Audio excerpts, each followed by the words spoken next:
और इस वक्त की बड़ी खबर आपको मुरादाबाद नगर से दे रहे हैं। उत्तर प्रदेश असेंबली इंतखाबात के ताल्लुक से समाजवादी पार्टी का उम्मीदवार मोहम्मद यूसुफ अंसारी आगे चल रहे हैं।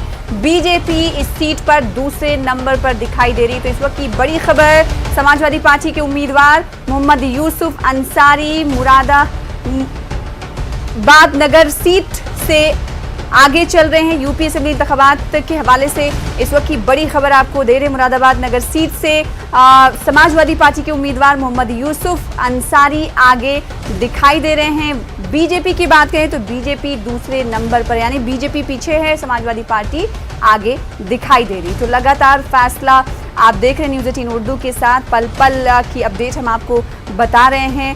साथ ही